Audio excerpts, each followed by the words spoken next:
What is up, Root and Rise Fitness family? Welcome to your third cycle of 2026. This cycle is called Grow, and that's because we are taking elements from the first two cycles that you've already completed this year and progressing them. That means things may look a little bit different, but the foundation of the exercise is still something that you are familiar with.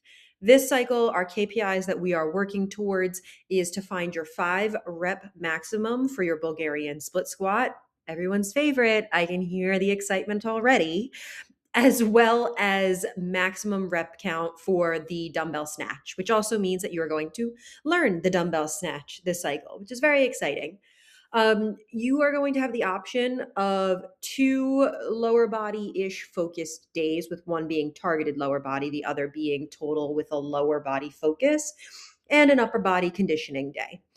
Something to note here is that I'm fully aware that not everybody has the privilege or the access to a proper workout bench, but I'd like to remind you that you can use a coffee table, you can use your couch, you can even use your stairs if you are in a house where you're able to elevate your back foot. You also can elevate your back foot on something like a chair or even a yoga block. At the end of the day, the element of lifting up your back foot helps target stability over time. And as long as it's challenging for you, you will progress. Okay. So the first exercise here is your Bulgarian split squat, followed by your reverse Nordic curl. For this, if you don't have access to a band, if you don't have a weight that is appropriate to hold against your body, you can do this without weight. Just drop the weight, don't use a band. It's the same exercise with just a little bit of a different stimulus. B stance goblet squats are back along with a dead bug pairing.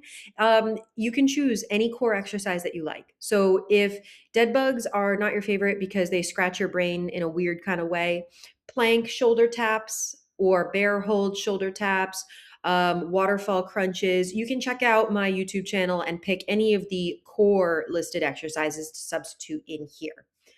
The last thing I want to mention here is that we do have step ups programmed for this day one. And again, step ups are something that require an elevated surface.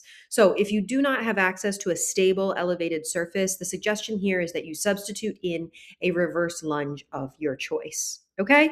And remember here that in week one, it's the opportunity to figure out how you need to adapt in order to work this program into the equipment that you have and the space that you have available. I expect most of my communication with each of you to happen in these first 2 weeks. If I don't hear from you until week 4, I'm assuming that everything with your setup is appropriate and you don't need a substitution for one of the exercises listed. For our upper body day, we are continuing our progress with our chest press, but pulling back the intensity for week 1. You should not be lifting what you lifted last week this week. I expect you to pull back to give your body a little bit of a break.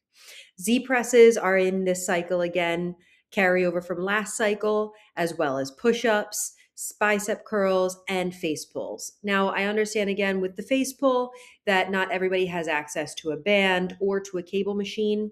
You are welcome to substitute in a high pull, a dumbbell high pull. You can find a video for that on my YouTube channel as you see fit.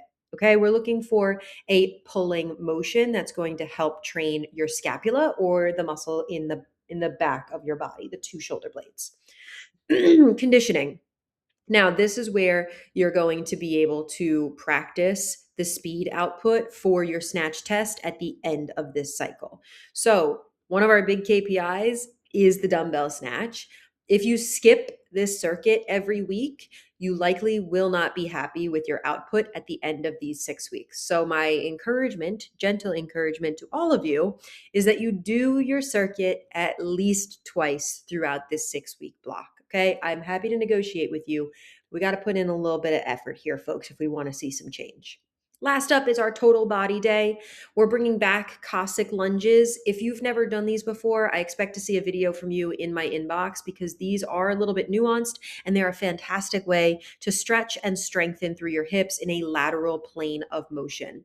You have a choice to do week 1 with no weight, so that way you can nail the form. Stay in touch with me.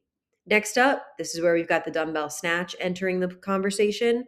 Again, I expect to see videos from y'all. This is one that's a very technical lift. And a lot of the times, especially last year when we ran this exact program, I didn't hear from folks until week 5. And the form that I saw was a little sketchy. Remember that I can only coach and see what you sent me. Okay. We're also adding in curtsy lunges this cycle. I have this programmed with a deficit, which means that you need to elevate your front foot on something. If that's not accessible for you, forget the deficit. Just do the curtsy lunge. Copenhagen's are also in the program this cycle. I know that these are tough on your pelvis, and that's the point. We are training your pelvis. You can always substitute in a regular side plank, but I encourage you to at least try to hold the Copenhagen plank for as long as you can. Finish out the remaining time in your side plank, your traditional one. We have bent over rows and another plank hold test at the end of this week just to help see if you can maintain your benchmark, if not improve it. That is the overview of the week's worth of workouts. I know that we are getting into spring season where the weather is a little bit nicer. Generally speaking, I know that it makes it a little bit easier to want to show up to the gym and to find some consistency. I highly recommend that you, if you only are working out one day per week, that you take the same workout and do that progressively through these 6 weeks. So if I only have one day to work out, I would pick the total body day and I would do that consistently for the 6 weeks, because that's where you really start to understand and feel how progressive overload changes your body. Okay. Also, keep an eye out. There's a chance that I'm going to announce a step bet towards the mid part of this cycle, once we know here in New Jersey that the weather is actually going to be nice, because I don't want to set myself up for failure. If that interests you, keep an eye on your messenger and I'll be in touch. All right. Crush it this cycle, guys. I'm here if you need me. I can't wait to see you beast.